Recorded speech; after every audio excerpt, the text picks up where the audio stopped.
તમારી પત્ની અને આ રહ્યા આપણા બાળકો, જુઓ એમ કરીને બાળકોને બતાવે છે. ત્યારે એમ ઓહો, તે આ કેવી રીતે થઈ ગયું? તો કે એટલા માટે તો તમે ત્યાં ગયા હતા એટલે જ થયું. આ બધું કોણે કર્યું? ત્યારે એમને રહસ્ય સમજાય છે કે આ તો કૃષ્ણની કૃપાથી થયું. અને ધન્યવાદ શબ્દોમાં ક્યારેય વ્યક્ત ન થાય. બસ એ અંતરથી જ કૃષ્ણ અને સુદામાનો વગર મળે ડાયલોગ થાય છે કે શું કર્યું તે જગન્નાથ, શું કરી નાખ્યું તે.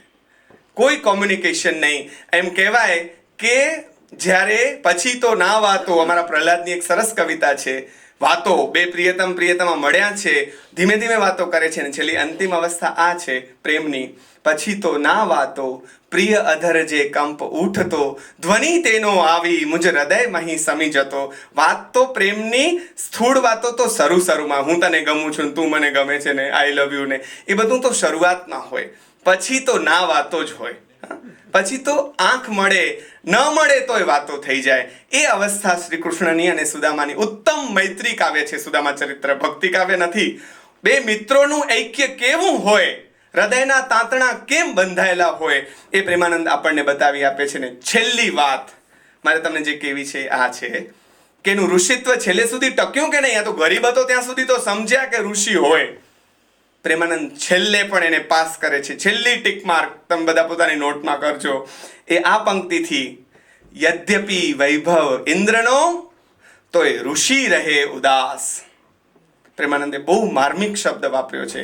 યદ્યપિ વૈભવ ઇન્દ્રનો, ઇન્દ્ર જેટલો વૈભવ એને મળી ગયો છે, છતાં ઋષિ ઉદાસ છે. ઉદાસ એટલે મોઢું ચડાવીને ફરે એ નહીં, આધ્યાત્મિક ઉદાસીનતાની એ વાત છે. જૈનો બેઠા છે એટલે મારે કહેવું જોઈએ. જયવીરાય સૂત્રમાં એક શબ્દ આવે છે ભવ નિર્વયો, ભવ નિર્વેદ મને પ્રાપ્ત થાવ. જયવીરાય જગગુરુ હોવ મમતો અપભાવો ભયવમ ભવ નિર્વયો મગાણું, એ આખું લાંબુ છે પણ એમાં ભવ નિર્વયો શબ્દ છે. ભવ નિર્વેદ મને પ્રાપ્ત થાવ. આ ભવ નિર્વેદ છે. ભવ નિર્વેદ એટલે જગત પ્રત્યેની ઉદાસીનતા. કાંઈ હતું નહોતું ત્યારે પણ એ ઋષિ હતા, જગત પ્રત્યે ઉદાસીન હતા, અલિપ્ત હતા, અધર હતા. બધું છે ત્યારે પણ એનાથી અધર છે, ઉદાસીન છે, એનાથી અલિપ્ત છે. એટલા માટે એ ઋષિ સુદામો વડો વિદ્યાર્થી કહાવે ત્યારે પણ ઋષિ હતા, અને યદ્યપિ વૈભવ ઇન્દ્રનો ત્યારે પણ ઋષિ હતા, વચ્ચે પણ ઋષિ હતા. કાંઈ નહોતું ત્યારે પણ, હતું ત્યારે પણ ઋષિપણું એમનું અખંડ રહ્યું છે. અખંડ ઋષિપણું એમનું રહ્યું છે. આ વાત આની ચરિત્ર એટલે તો સુદામા ચરિત્ર છે, સુદામા કથા નથી. પાત્રો કથા વાર્તા કોની હોય? જેના જીવનમાં આવા ઉતાર ચઢાવને આવતા હોય, એ દારૂ પીવાય હાલ્યો જાય, એની કથા હોય ને વાર્તા હોય. ચરિત્ર કોનું હોય? આવાનું હોય. આવા લોકોનું ચરિત્ર હોય. અને સુદામાએ પ્રેમાનંદે આવા ઉત્તમોત્તમ ચરિત્રો શોધ્યા છે. એ નળ દમયંતી હોય, એ નરસિંહ હોય, એ સુદામો હોય કે બીજા પણ કેટલાક ઉત્તમ ચરિત્રો એમણે આપ્યા છે. અને આ વાત મારે છેલ્લી તમને કહું 2 મિનિટમાં, કે અમારા શિક્ષકને કોઈએ પૂછ્યું, જે તમને પણ નવાઈ લાગે, કે આ સુદામા ચરિત્ર બેંકમાં નોકરી મળે તો કામ શું લાગે? મુદ્દો એ છે કે how it can be useful two us, how we can apply in our life, routine life. શું આ પ્રશ્ન બધાનો હોય. ત્યારે અમારા બેને જવાબ આપ્યો હતો કે તમે ભણીને ધારો કે બેંકમાં ક્લાર્ક થયા, એક ટેબલ ઉપર તમે બેઠા છો, એક અત્યંત સાદો સીધો ગામડિયો માણસ આવીને તમને પૂછે છે કે ભાઈ પૈસા અહીંયા ભરવાના. હવે તમે ક્લરિકલ જોબમાં બેઠા છો. જો તમે સુદામા ચરિત્ર ભણ્યા હો તો તમારા મોઢામાંથી એવા શબ્દ ન નીકળે કે ખબર નથી પડતી અહીંયા પૈસા તમને દેખાય છે, એક પણ પૈસો તમને દેખાણો અહીંયા, ઓ લાઈન રહી ત્યાં બધા પૈસા ભરે છે, મને આવીને પૂછો છો કે પૈસા ક્યાં ભરવાના? સુદામા ચરિત્ર ભણેલી વ્યક્તિ એમ કહેશે કે ભાઈ એ સામે રહીને લાઈન, એમાં પહેલી નહીં, જુઓ પહેલી લાઈનમાં છે ને એ પૈસા ઉપાડવાના છે, તમારે પૈસા લેવા છે ને બાજુની લાઈન, બીજી છે ને ત્યાં જેમાં 5 માણસો ઊભા છે, જોયા? ઓલા પીળા શર્ટ વાળા ભાઈની પાછળ તમે ઊભા રહી જાઓ, હમણાં તમને પૈસા મળી જશે. અને કાંઈ પણ મુશ્કેલી હોય તો અહીંયા જ બેઠો છું, તમે મને કહેજો. આ સુદામા ચરિત્રનું ફળ.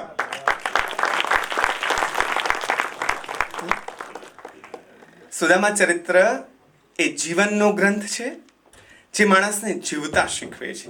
આવા તો કેટલાય ઉત્તમ ગ્રંથો આપણા આ સાહિત્ય સાગરમાં પડ્યા છે જેમાં ઝબકોડાઈને આપણું જીવન આપણે ધન્ય કરી શકીએ.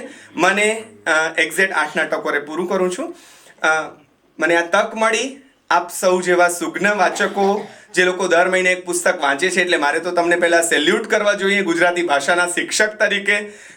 મારા વિદ્યાર્થીઓને હું તમારા બધાના દાખલા આપીશ અને એ લોકોને વાંચતા કરીશ એવી આજે પ્રતિજ્ઞા લઉં છું જાહેરમાં. તો આપની સમક્ષ, આપ જેવા સુજ્ઞજનોની સમક્ષ મારે સુદામા ચરિત્રમાંથી પસાર થવાની તક જે તમે મને આપી છે મારા પ્રિય ગ્રંથમાંથી, અને એની જેવી તૂટી ફૂટી ભાષામાં મને આવડ્યું એવી ભાષામાં તમારી સમક્ષ વાત મૂકવાની જે તક આપી છે, આયોજક સંસ્થાના જે પણ પદાધિકારીઓ હોય એ સૌને અને આપ સૌ સુજ્ઞ શ્રોતાજનોને નતમસ્તક વંદન કરી મારી વાત અહીં પૂરી કરું છું. ખૂબ ખૂબ ધન્યવાદ. પ્રણામ.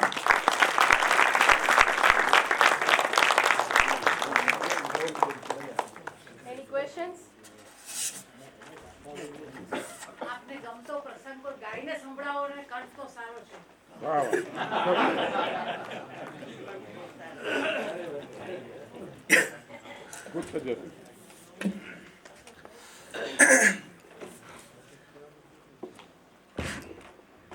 કૃષ્ણ અને સુદામાનું આ વાંચ્યા પછી, આ તો તમે વાંચશો એવું હું તમારા ઉપર, મેં તમને કહ્યું તેમ ઉધાર રાખ્યું છે. કવિતા કેવી અસર કરતી હોય છે આપણા ઉપર, મારા ઉપર તો વિશેષ કરીને એણે કરી છે.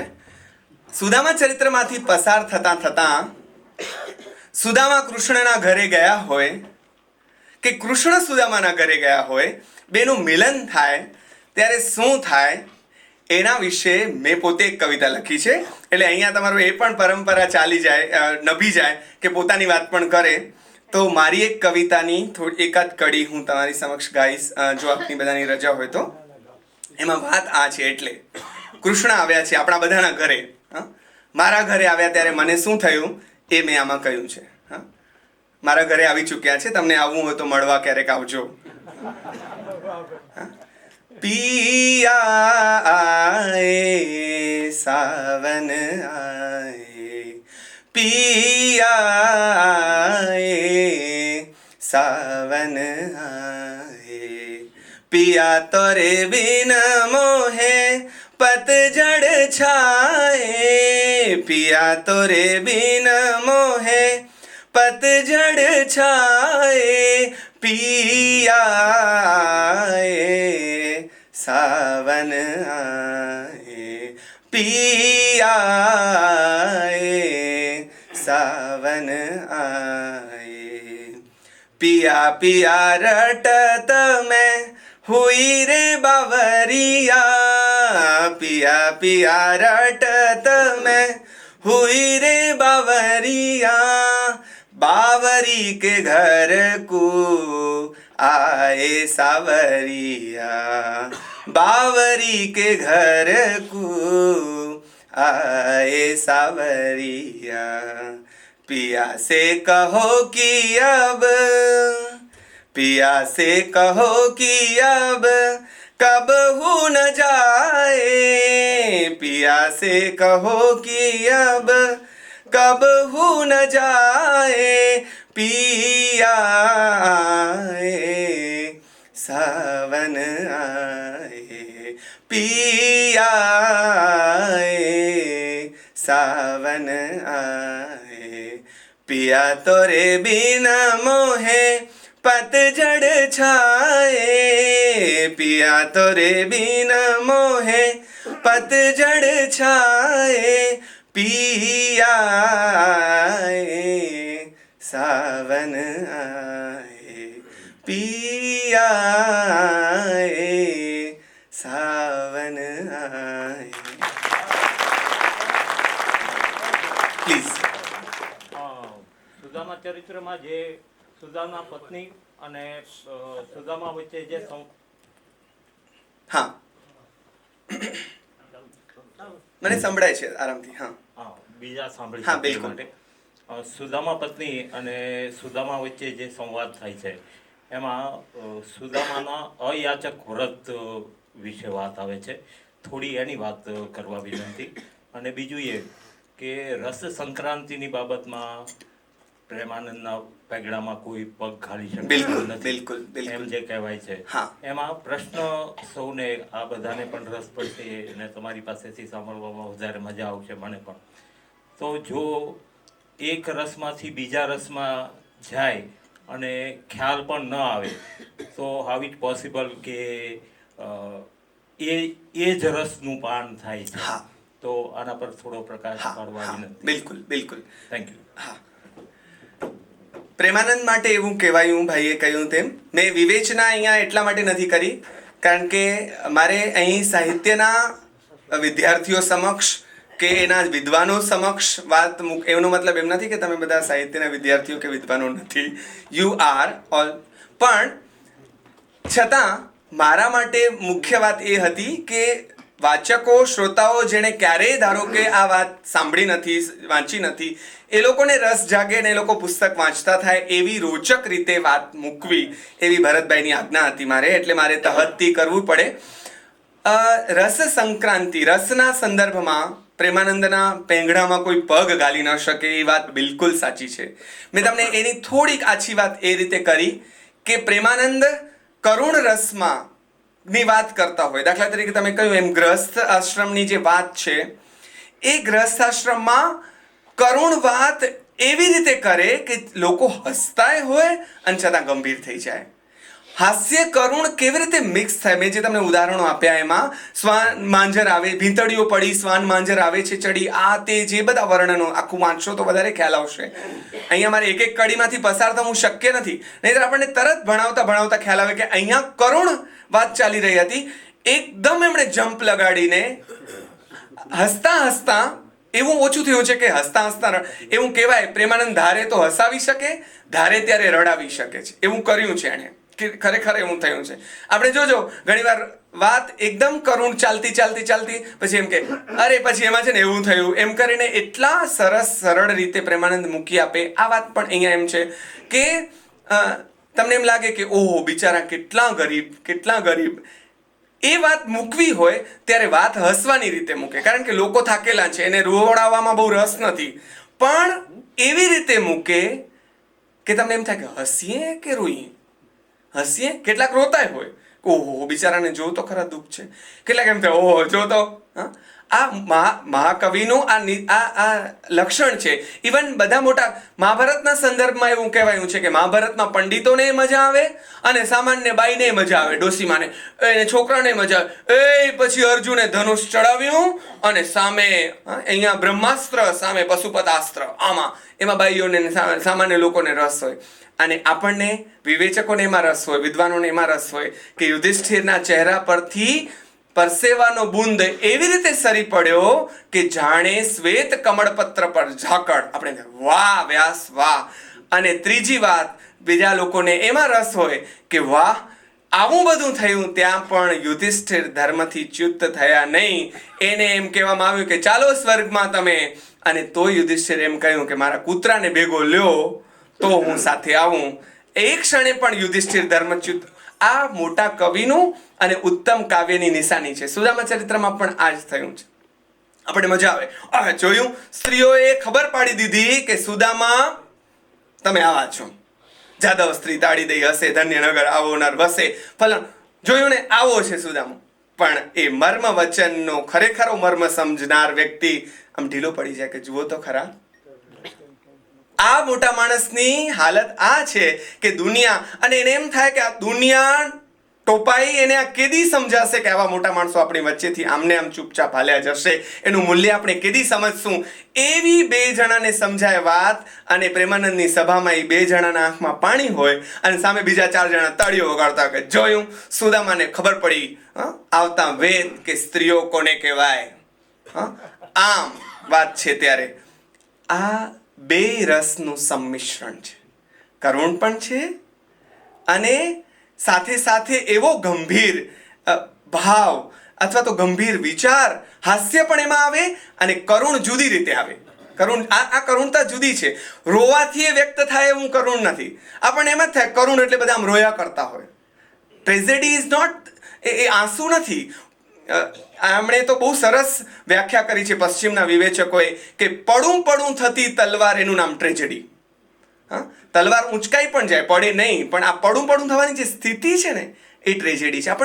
આપણે આરપાર વિંધાઈ જઈએ કે આ સામાન્ય લોકો કે દિવસે આ માણસનું મૂલ્ય નહીં સમજી શકે. આ જે ભાવક વિંધાઈ જાય છે ત્યાં કરુણ છે.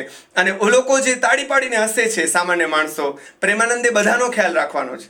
એને તો લોકોને મનોરંજન પણ આપવાનું છે ને સાથે સાથે આ પણ આપવાનું છે. પણ જેને જે લેવું હોય તે લે જ. બે રસને ભેગા ચલાવે છે. અહીંયા શૃંગાર નથી, પણ નળાખ્યાનમાં શૃંગાર હોય. એવો શૃંગાર કે તમને 5 મિનિટ એમ થાય, ઓ શું કામ હું હમણાં જન્મ્યો, આવી દમયંતી જે સમય હોત તે સમય જન્મ્યો હોત તો.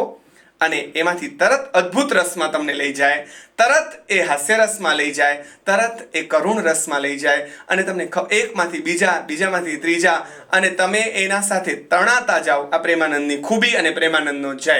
તમને એમ થાય કે હવે શું, આ આખ્યાનની એ રીત છે. જેમ સિરિયલોમાં એવું થાય ને કે આગે દેખીએ, એમ તમને બતાડ્યા કરે. જેવી એડવર્ટાઇઝ આવે ને એટલે એમાં આગે દેખીએ ફલાણી ઓલીઓને લાફો મારવાની છે ને આમ તેને આપણે બધું જોઈ, કાલે આમ થવાનું છે. એમ આપણે અહીંયા કડવામાં એમ થાય, માણસો રાહ જુએ કુતૂહલથી કે કાલે શું થશે. અહીંયા અધ્ધર મૂકી દે.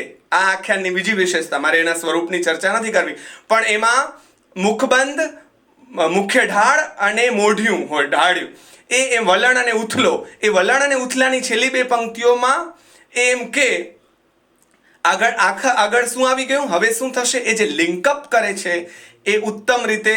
એટલે એવી કવિ તરીકેની જે ખૂબીઓ છે એનામાં, માણસને જકડી રાખવાની જે ખૂબીઓ છે.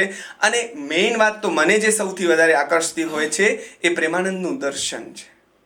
સુદામાને આ રીતે મૂલવવા માટે બીજા કવિ કાચા પડે. એ લોકો બિચારો સુદામા કરી શકે, ગરીબ બિચારો સુદામો. આપણને નજર, આપણે સુદામાની દયા આવે ને એવું એક શબ્દ અહીંયા પ્રેમાનંદે નથી વાપર્યો કે બિચારાને જોવો તો ખરા. સુદામાનું જે ગૌરવ સાચવ્યું છે ને, પ્રેમાનંદના ચરણોમાં હું દંડવત કરવા માટે તૈયાર છું કે વાહ પ્રેમાનંદ, આવા માણસનું ગૌરવ તું સાચવી શક્યો છે. આ કોઈ સામાન્ય માણસ નથી, અને એ માણસને ગૌરવભેર એને ઊંચા કોલર, એને જરાય રસ નથી, ગૌરવ બતાડવામાં રસ નથી સુદામાને, પણ આવા મોટા માણસનું એને ગૌરવ સાચવ્યું છે. અને ઉત્તમોત્તમ રીતે આપણી સમક્ષ વાત મૂકી છે. બહુ જ જાણીતી વાત આટલી સરસ રીતે મુકાય એ બહુ નવાઈની વાત છે. આ સાવ ફેમસ વાત છે, બધાને ખબર છે એવી વાત છે. એને આટલી રોચક રીતે, બહુ રસ પડે એવી, અને છતાં પણ માર્મિક રીતે મૂકી છે. એમાં એની રસકલા, એમની કવિ પ્રતિભા, એમની ચિત્રાત્મકતા, એમની વર્ણન કલા, આ બધાનો સુમેળ થયો છે. એક કૃતિ તરીકે એ રીતે સફળ કૃતિ છે. પ્લીઝ. હા,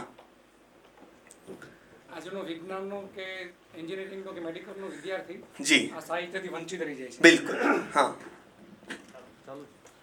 તો એક પ્રાધ્યાપક તરીકે આપણા સંસ્કારોનું, સાહિત્યનું જતન થાય, અને આજની જે વંચિત રહી ગયેલો જે નાગરિક છે, જે નવો જનરેશન જે ઊભી થઈ રહી છે, એમાં આ ઘટે નહીં, એના માટે તમારું એક પ્રાધ્યાપક તરીકેનું સૂચન શું છે? નાગરિક બેંક તો એક પ્રયત્ન કરી રહી છે, પણ આ બધા બુઝુર્ગો તમે જેને બહુ ઉલ્લેખ કર્યો વારંવાર, એ વડીલોને તમે શું સંદેશો આપો કે આવતી જનરેશન આવા આખ્યાનો વાંચે ને એમાંથી કંઈક તાર ફેરવે અને પોતાનું જીવન સદમાર્ગે વાળે? હા, સંદેશો આપવાનું મારું કોઈ ગજુ નથી. એ પહેલું જ મારે નમ્ર ભાવે સ્વીકારવું જોઈએ. બીજી વાત, બીજા શું કરે એના માટે કશું કહેવા કરતાં હું એમ વિચારું કે મારે શું કરવું જોઈએ, અને એ જ કરવા માટે મેં ભરતભાઈ પાસે આગ્રહભરી વિનંતી કરી કે હું આ વિરાસતની, આ ઉત્તમ કૃતિની વાત કરવા આવીશ, અને તમે મને રજા આપો પ્લીઝ. મેં એમને વારંવાર આજીજી કરી. સાહેબો જે એમને રજા આપી છે એનું હું અત્યંત આદર ભાવે વંદન કરું છું. આ બધું સામે મુકાવવું જોઈએ. ઇટ શુડ બી, નહીં તો ખબર જ ન પડે તમારો ખજાનો ક્યાંય પડ્યો છે, પણ તમને ખબર જ નથી કે આપણા પિતાનો આ વારસો છે, આ મૂલ્યવાન સંપત્તિ આપણી ત્યાં દટાઈને પડી છે, તો આપણે મેળવીશું કેવી રીતે? આ એક સરસ પ્રયોજન છે, સરસ એના માટેનું નિમિત્ત છે. આવા નિમિત્તો વધવા જોઈએ. તમે માનશો, હું મુંબઈમાં જાઉં છું, ત્યાં એકદમ યુવાન પેઢી મધ્યકાળના આનંદગંજીના પદો, યશો વિજયજીના પદો, એ પછી જ્ઞાન વિમલના પદો, એ બધા ગાતા થયા છે. એવું નથી કે એ લોકોને ગમતું નથી, એ લોકોને ગમે છે. એટલું જ કે એ લોકોને રસિક રીતે, એ લોકોને ગમે એવી રીતે આપણે પ્રેઝન્ટ કરીએ. કંટાળો શું થાય છે, આપણે આ બધું એટલું થોપવા માંડીએ છીએ. થોપવા કરતાં આપણે સરસ રીતે, એ લોકોને રૂચે એ રીતે, પછી એ પોતે વળીને આવશે. ક્યારે પણ કશું કોઈના પર થોપી ન શકાય, આપણે ફરજિયાત કહી ન શકાય. જોયું ક્યાંય રામાયણ વાંચશો ત્યાં વાલ્મીકીએ એક શબ્દ નથી વાપર્યો કે જોયું રામે કેવી પિતાની આજ્ઞા માની. Now if you want to be a good son then you have to follow the orders of your father. તમારે બાપના આદેશ માનવા જ જોઈએ. જોયું રામે કે એક શબ્દ ન હોય. ઉત્તમ કવિતા તમારા સુધી ઉત્તમ રીતે પહોંચે સ્વાભાવિક રીતે આના માટે શબ્દ વપરાય છે. કવિતા કેમ કામ કરે? 8:30 સુધીનો સમય છે ને, વાંધો નથી ને? હા. કાવ્યમ યશસે અર્થકૃતે વ્યવહાર વિદે શિવેતર અક્ષતએ કાંતા સંમિત તયોપદેશ યુજે, એમ આચાર્ય મમ્મટે કહ્યું. હા, કવિતા એ પ્રિય પત્નીની જેમ તમને સમજાવી જાય છે, પણ કવિતા એ રીતે પ્રેઝન્ટ થવી જોઈએ. કંટાળો એ છે કે અમારા શિક્ષકો પણ અધ્યાપકો પણ મને કાયમ કાવ્ય સંગ્રહ ભણાવવાના જ આવે અને હું બહુ ખુશી સાથે ભણાવું, કારણ કે મારા સાથી મિત્રને ક્યારેય ભણાવવું જ ન હોય, ક્યારેય ન ભણાવવું હોય, કારણ કે એમ થાય, અથવા તો ભણાવે બરાબર યાદ રાખજો. તમે કોઈ શાળાના વિદ્યાર્થીને પૂછજો કે આજે કવિતાઓ ભણાવી, તો કે આ ભણાવી. કેટલી ભણાવી પૂછજો. 2 થી 3 કવિતાઓ એક દિવસમાં પૂરી થઈ જાય. 2 થી 3 કવિતાઓ એક અડધા કલાકના કે કલાકના તાસમાં પૂરી થાય. અને મારા તાસમાં મને નરસિંહની 8 લીટીની કવિતા ભણાવતા 4 દી થાય છે. મારો કોર્સ કેદીએ પૂરો નથી થયો. આમ માથા ખંજવાળ્યા કરતો હું, હાય કેમ પૂરો થશે, કેમ પૂરો થશે. કારણ કે એટલું બધું ઊંડાણ એ નરસિંહના કવનમાં હોય તો મને એમ થાય કે આ તો રહી ગયું, આ રહી ગયું, આ રહી ગયું. કવિતાઓ રોચક રીતે રજૂ કરવામાં આવે, સાહિત્ય ઉત્તમોત્તમ રીતે મુકાય. The presentation of literature should be એવું હોવું જોઈએ કે સામે બધાને ગમે. એ લોકોને ગમતું થશે ને. ફિલ્મોના ગીત કેમ યાદ રહી જાય છે? એક ચૂટકી સિંદૂર કી કિંમત, એ આપણે બધાને યાદ છે. કારણ કે આપણે એટલે વારંવાર સાંભળ્યું પણ છે, અને બીજું આપણે ગમે, હસી પડીએ તરત આપણે. હા, બરાબર છે. કેટલું વખત એક તો એ લોકોને ગમે એ રીતે ગમશે ને. જે વ્યક્તિ આપણને ગમે એ ગમે તેવી હોય તો આપણને ગમે છે તો આપણે એનું બધું જ ચલાવી લઈએ છીએ, એ સહન કરીએ છીએ, એને ખોળે બેસાડી લઈએ છીએ. ગમવું પહેલી વાત છે. સાહિત્ય યુવાનોને, મિત્રોને કેમ ગમે એના પ્રયત્નો થવા જોઈએ, અને એના માટે સારી રીતે પ્રેઝન્ટ કરી શકે. ઘણા વિવેચકો બહુ સારા હોય, પણ અમારા એક શિક્ષક પણ એવા હતા કે અમને અવળા બગાસા આવે. એ બહુ સરસ કવિતા ભણાવે, એટલે સારી કવિતા હોય, ભણાવે સારી રીતે નહીં, કવિતા સારી હોય, પણ એ સરસ રીતે પ્રેઝન્ટ થાય, એ લોકોને રૂચે એવી રીતે પ્રેઝન્ટ થાય તો એ લોકો સામેથી આવીને. મારો એક અનુભવ તમને કહું. મારો એક અત્યંત તોફાની વિદ્યાર્થી, મારે નામ લેવામાં વાંધો નહીં, નિલેશ કરીને, મારો રાપરનો. ત્યાં વિદ્યાર્થીઓ એવા જોરદાર કે પરીક્ષામાં કોપી કરવા ન દઈએ તો આટલી ચાકુ લઈને આવે મારી પાસે. તો એને અમે વેલકમ કરીએ છીએ કે આવો, કારણ કે સુદામા ચરિત્ર અમે ભણેલા છીએ. તો કાંઈ નહીં થાય, ચિંતા નહીં કર રમજાન, એવું મને અંદરથી સુદામા કે બેઠો, કારણ કે કૃષ્ણ ઉપર બેઠો છે આપણી સંભાળ લેવા. એ વ્યક્તિને આપણે ધીરે ધીરે વાળીને, એ વ્યક્તિએ હિમાંશી શેલતનું પ્લેટફોર્મ નંબર 4 અમારા અભ્યાસક્રમમાં હતું, એ સૌથી પહેલું વાંચ્યું. મારા જાત અનુભવથી કહું છું, એટલે મારે નામ યાદ નથી કરવા પડતા, ગોખેલું નથી કે આ કોઈ તમને પ્રભાવિત કરવા માટે તૈયાર કરેલું ભાષણ નથી. આ એટલા માટે થાય કે એ લોકોને રસ પડે એવી રીતે તમે રામાયણની વાત કરો ને તો એ લોકો સાંભળવા તૈયાર છે. મારા શીલચંદ્ર સુરી નામે મુનિ મહારાજ છે, આચાર્ય ભગવંત, એમણે ઘણી બધી જગ્યાએ મધ્યકાળના જે સ્તવનો છે જૈનોના, એના કાર્યક્રમો રાખ્યા. ન સંગીત ન કશું, છતાં 2.5 કલાકના એ વ્યાખ્યાન સાંભળ્યા પછી કેટલાય યુવાનીઓ મારા પાસે આવીને એમ કહ્યું કે આ બધા ઢાળ તો અમે અમને ખબર જ નથી ને આટલા સારા સ્તવનો અમને ખબર જ નથી. અમે આજથી અમને બાધા આપો કે અમે આવા 10 સ્તવન પાકા કરીને એ જ હવે ગાશું. જબ કોઈ નહીં આતા મેરે દાદા આતે હૈ, એવું નહીં ગાઈ. આ તો આજનું જ, જબ કોઈ નહીં આતા મેરે, એ ના પાડી એમણે પોતે, કારણ કે એ લોકો સામે પ્રેઝન્ટ થાય. પ્લીઝ. और